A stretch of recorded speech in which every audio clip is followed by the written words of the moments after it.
The OSI teaches that everything in the universe happens according to the grand plan. But the stranger that arrived in Halcyon was an unplanned variable. From the moment he landed in Emerald Vale, his actions altered the course of history. The events on Tartarus brought about the end of the board's authority. But the board's mistakes would haunt the colony for decades to come. The damage they left behind would require the work of a generation to repair. Dr. Phineas Wells began reviving a handful of the Hope's colonists. Engineers, scientists, technicians, and intellectuals. They were among the brightest minds the Earth had ever sent out into the stars. The Hope scientists and engineers woke up in a colony descending headlong into total collapse. With no way to return to Earth, they had no choice but to band together and devote themselves to the cause of saving Halcyon. The people of Halcyon were nothing if not hardy. In the absence of the board's authority, many of the colony's settlements banded together with a single purpose in mind: survival. Life was especially hard in the years to come. Some towns dissolved by attrition and starvation, but most of them found a way to carry on. In the years to come, Halcyon was forced to reckon with its newfound freedom. The board was gone, and for better or worse, the colony was responsible for its own destiny. Between MSI's worker-centric policies and the iconoclast's manpower, Sanjar and Zora were able to rally many of the Terra 2 townships to their cause. MSI's workforce swelled, and the iconoclasts enjoyed a significant surge in their ranks. The board was too distracted by infighting and internal politics to stop MSI from becoming a powerful corporation and a refuge for townships that might have fallen through the cracks. Sublight Salvage adapted to the changes in Halcyon, shifting their business model to suit the times. Their claims of legitimacy were scrutinized, but ultimately unquestioned. Lilia Hagen would continue to protect her family as ruthlessly as ever. Adelaide McDevitt replaced Reed Thompson as the leader of Edgewater. She and her followers transformed Edgewater in their image. Anyone loyal to Reed was pressured into leaving town, and those who stayed behind adapted to her way of life. Adelaide transformed the old cannery into a new garden. The nearby Edgewater Cemetery provided a convenient source of fertilizer. Under the leadership of Junlei Tennyson, the groundbreaker held firm against corporate influence. The ship's mechanical stability gave Junlei the time to educate a promising generation of engineers, schooled in her family's traditions. The future of the groundbreaker looks promising. The rediscovery of the Hope and the abandonment of the lifetime employment program forced Byzantium to come to terms with some uncomfortable realities about the state of Halcyon. While Byzantines were reluctant to surrender the luxuries they'd grown accustomed to, the board's diminished authority gave them little choice in the matter. Nearly everyone had to learn to make do with less. Some even had to get jobs. It was a dark time indeed. Your influence shifted Ellie's perspective. She finally admitted, albeit grudgingly, that she just might need other people.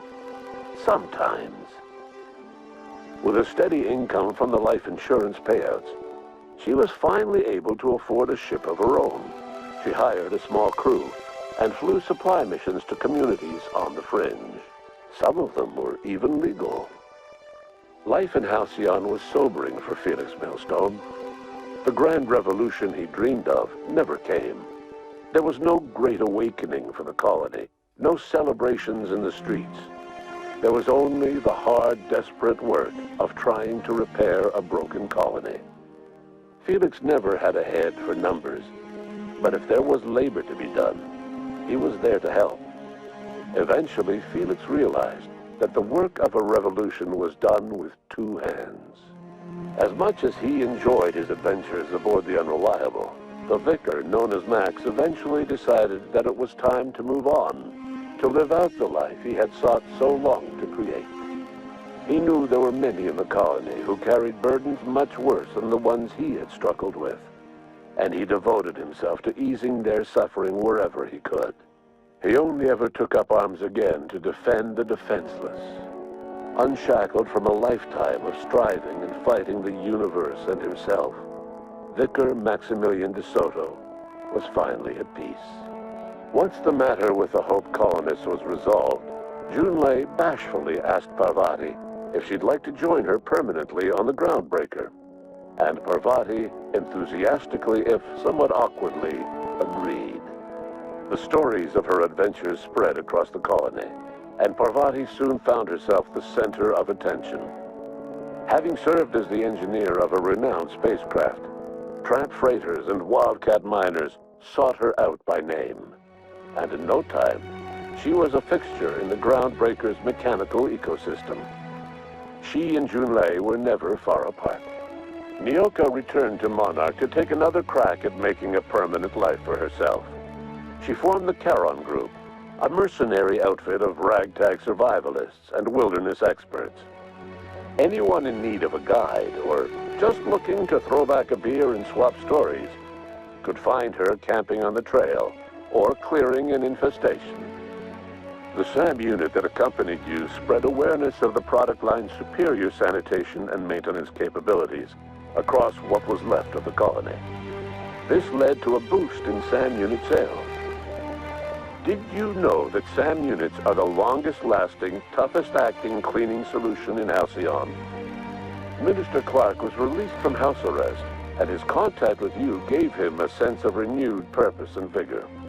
Once it became clear that no help would be coming from Earth, he threw his considerable efforts and talents into helping Halcyon manage the crisis before it.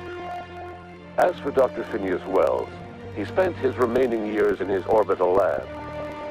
He eventually came to terms with his own past and was able to forgive the mistakes of his younger self by devoting his remaining years to serving the colony.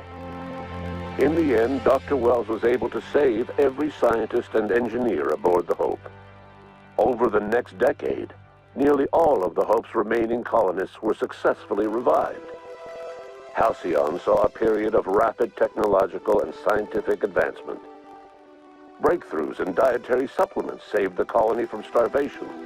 Geoengineering projects and social reforms began to change the structure and character of the colony. Dr. Wells laid the groundwork for the project to save the colony, but he would never live to see the fruits of his labor. He passed away a few years later. His work was carried on by the scientists and engineers he revived. Today, Halcyon has stabilized. The people of the colony work hard to adapt to their new circumstances. Nearby colonies send aid and supplies. Life will never be easy in Halcyon. But for the first time in its history, there exists a sense of real, genuine hope about the future. And what about you, the unplanned variable in the history of Halcyon? You brought an end to the chaos on Tartarus and proved yourself the most capable leader left in the colony. You administered the colony in your own image. With the old power of the board destroyed, a new government of Halcyon rose with you at its center. With your steady hand, you guided Halcyon through the turbulent years that were to follow, and helped ensure the survival of the colony until the end of your days.